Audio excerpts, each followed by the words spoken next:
Di chapter lalu Tintin ditelan oleh ombak besar, sekarang Tintin terbangun di dalam kapal yang tak dikenal. Yuk kita cari tahu apa yang sebenarnya terjadi. Tintin akhirnya sadar setelah terombang-ambing di laut.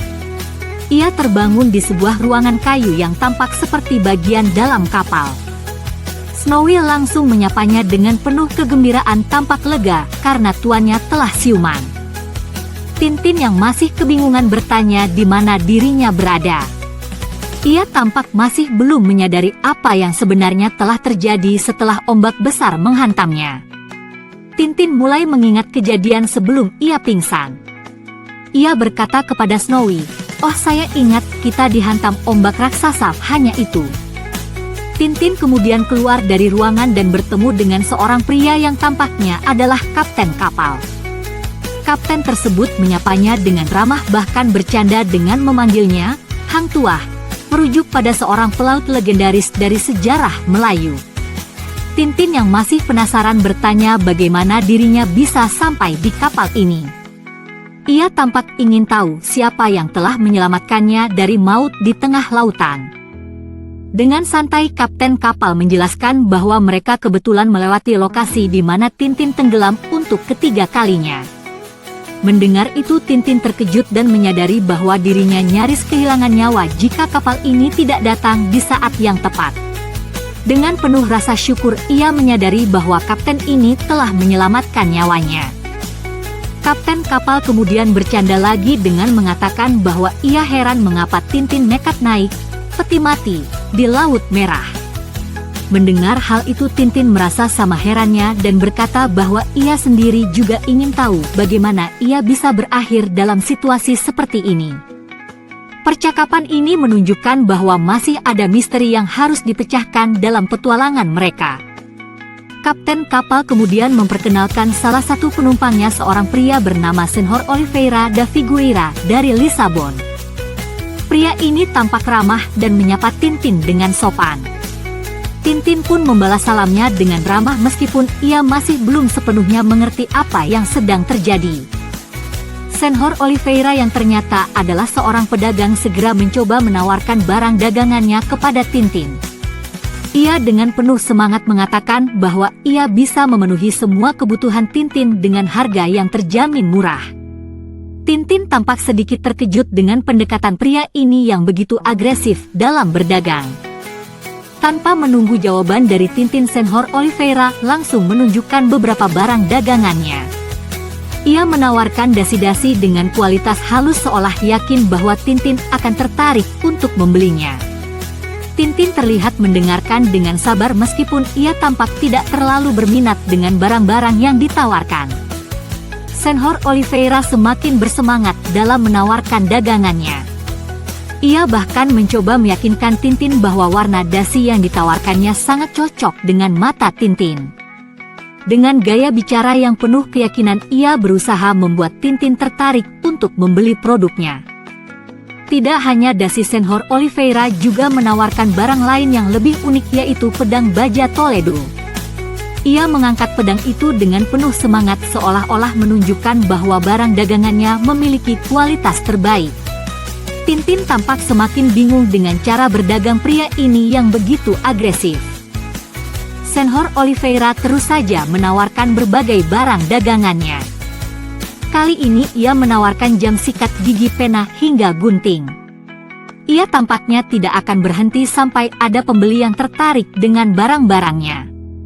Tintin hanya bisa melihat dengan ekspresi bingung, tidak yakin apakah ia benar-benar membutuhkan barang-barang tersebut. Setelah beberapa saat Tintin akhirnya menyadari betapa gigihnya Senhor Oliveira dalam berdagang. Ia berpikir bahwa jika tidak hati-hati orang bisa saja membeli barang yang sebenarnya tidak mereka butuhkan. Untungnya, Tintin tidak mudah tergoda oleh ocehan pedagang ini dan berhasil menghindari membeli barang-barang yang tidak perlu. Kapten kapal kemudian menunjukkan kepada Tintin bahwa mereka telah mendekati pantai Arab. Ia mengatakan bahwa kapal mereka akan berlabuh di sana. Tintin pun menatap pantai yang terlihat di kejauhan, bertanya-tanya apa yang akan terjadi selanjutnya dalam petualangannya. Kapal akhirnya berlabuh di sebuah teluk kecil yang dikelilingi oleh tebing berbatu. Tempat itu tampak cukup sepi tetapi mungkin menjadi titik awal bagi petualangan baru bagi Tintin. Senhor Oliveira segera menyuruh para pekerjanya untuk membawa barang dagangannya ke tepi pantai. Ia tampaknya berencana untuk berjualan di tempat ini meskipun daerah ini tampak terpencil. Tintin yang masih penasaran bertanya apakah Senhor Oliveira benar-benar berniat membuka toko di tengah gurun. Ia merasa heran karena tidak mungkin ada banyak pembeli di tempat seperti ini. Namun Senhor Oliveira dengan percaya diri mengatakan bahwa ia belum mulai memasang iklan seolah yakin bahwa dagangannya akan tetap laku. Benar saja, Senhor Oliveira segera mengeluarkan pengeras suara dan mulai berteriak mengundang orang-orang untuk datang membeli barang dagangannya. Ia begitu percaya diri bahwa penduduk setempat akan tertarik dengan barang-barang yang ia bawa dari Eropa. Seruan Senhor Oliveira berhasil menarik perhatian penduduk setempat.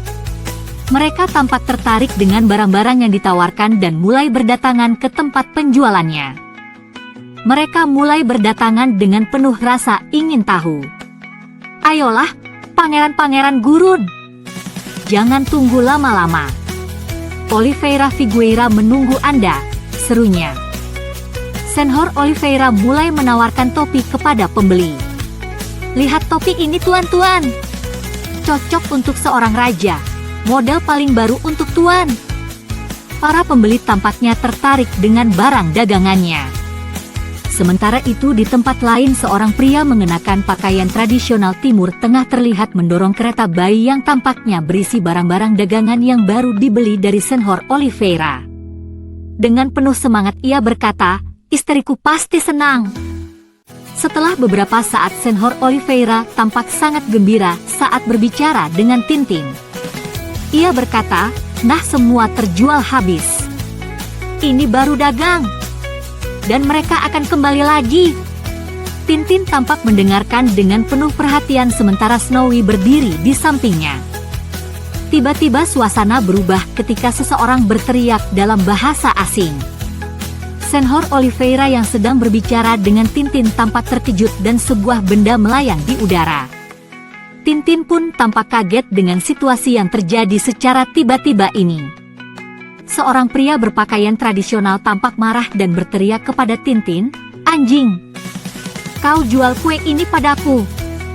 Kumakan dan lihatlah akibatnya." Namun Tintin dengan bingung mencoba menjelaskan, Tapi itu sabun." Rupanya pria itu telah salah mengira sabun sebagai makanan dan memakannya. Pria yang marah itu mulai berjalan pergi sambil mengancam Tintin.